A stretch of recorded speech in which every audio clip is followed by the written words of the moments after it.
पुनश्याचमानाय जाद्रु मदात् प्रभु ततोन्नतम मदम काम रजो वैरम च पंचमम। रजोगुण में कलयुग को जगह दे दी गई है। राजा अपने घर चल करके आया। दूसरे दिन की बात थी और एक दिन की बात थी, किसी टूटे संदूक में स्वर्ण जटित हुआ और वह उसको मुकुट दिखाई दिया। सिर के ऊपर उसको रखा। एकदा धनुर्धुम्य विचरन मृगयाम बनी मृगानुगत श्रांत क्षुदित त्रसितो भ्रसम।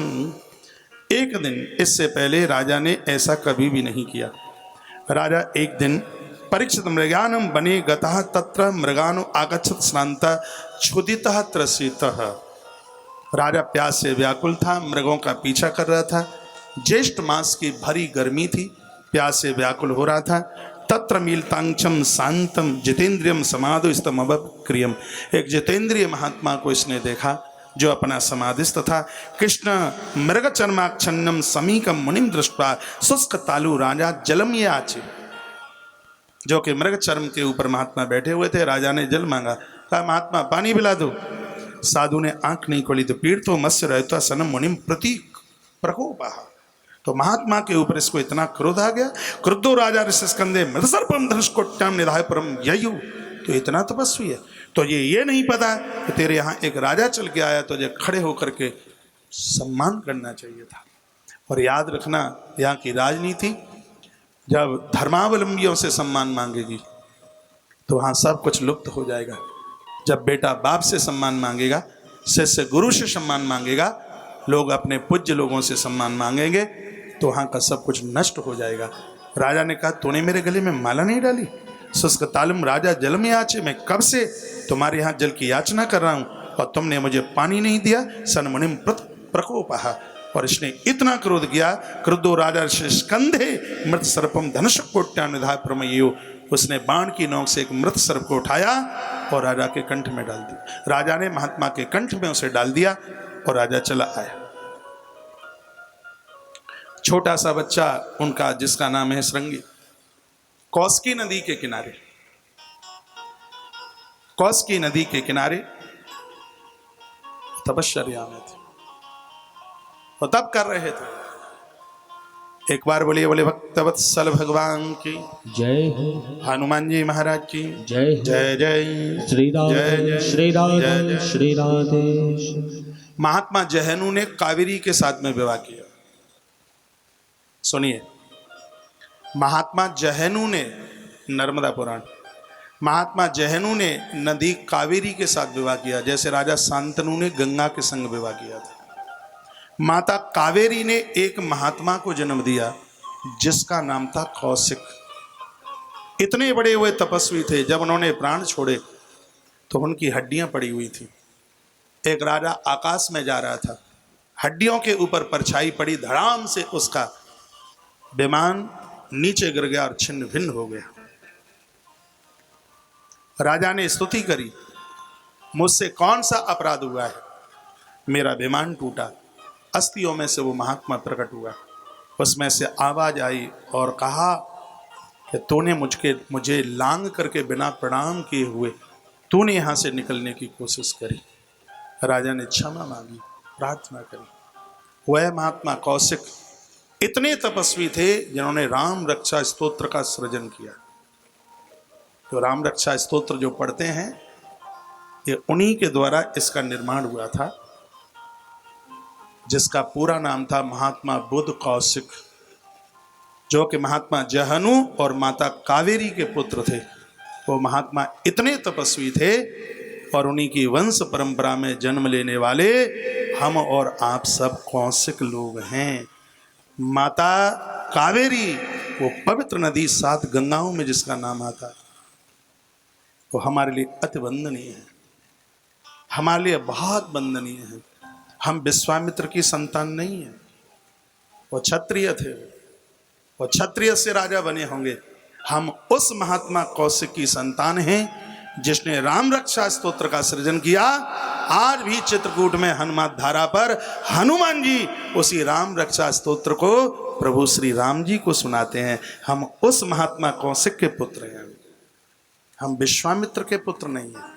हम विश्वामित्र के वंशधर नहीं हैं, हम महात्मा जहनु और माता कावेरी दोनों के माध्यम से जन्म लेने वाला महापुरुष महात्मा कौशिक, जो इतना बड़ा तपस्वी था, जिसने शरीर छोड़ा, जिसकी अस्थियों को प्रणाम करने के लिए देवता उतर करके आए थे। एक बार जयकारा लगाइए, बोले बांके बिहारी लाल की जय हो। उस महात्मा की अस्थियों से फिर एक नदी प्रकट हुई। उस नदी का नाम है कौशिकी। विश्वामित्र की भगनी एक हुई थी, उसका नाम भी कौशिकी था। उसने इसी नदी के किनारे पर तप किया। उसको लेने के लिए साक्षात परमात्मा का विमान चल करके आया था। जहाँ विशेष नदियों का वर्णन किया जाता है, उनमें एक नदी प्रकट हुई है कौशिकी। ये महात्मा बुद्ध कौशिक की अस्थियों से इसका प्राकट्य हुआ था। तो उसी कौशिकी नदी के किनारे महात्मा श्रृंगी तप कर रहे थे। इतने में समीक का कोई चेला वहां पर पहुंचा और उसने जाकर के कहा कि एक राजा ने तुम्हारे पिता के कंठ में मृत सांप डाला है। इतना का सुना तो इतने में तो हाथ में तो जल लिया।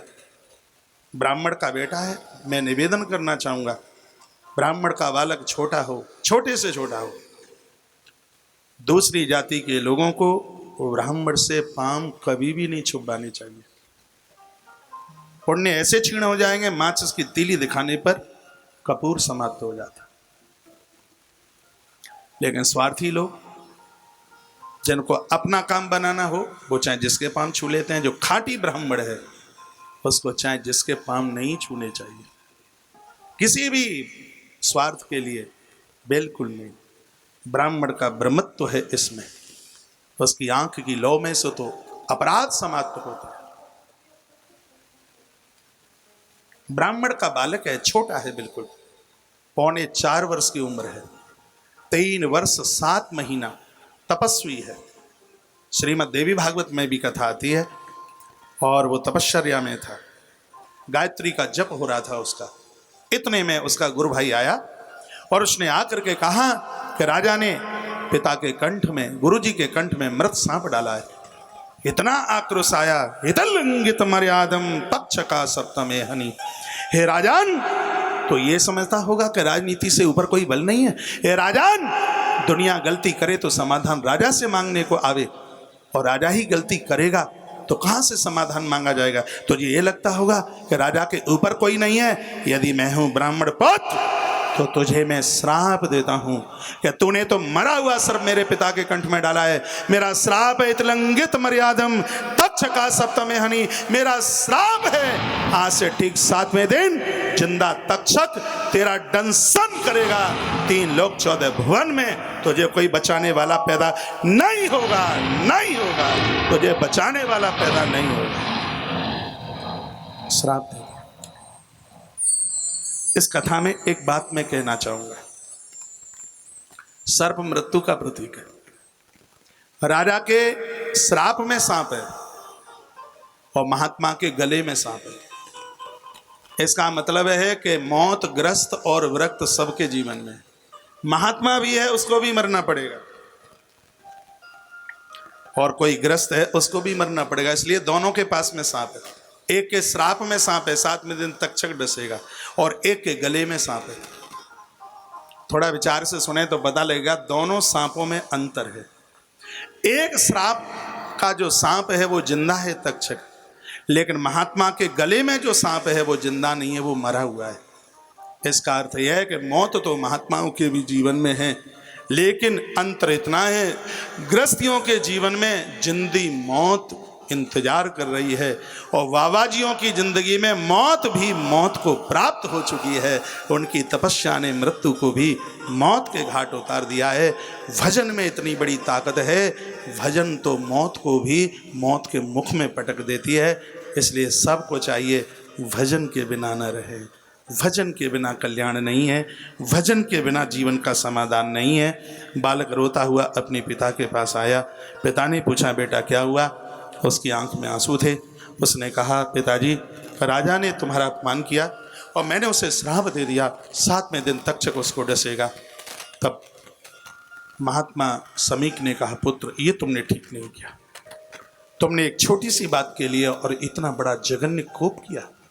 तुम्हें ऐसा नहीं करना चाहिए था। और उसी समय अपने 2 शिष्यों को बुलाया, कहा राजा को बोल दो 7वें दिन मौत हो जाएगी, राजा अपने जीवन को सुधार ले।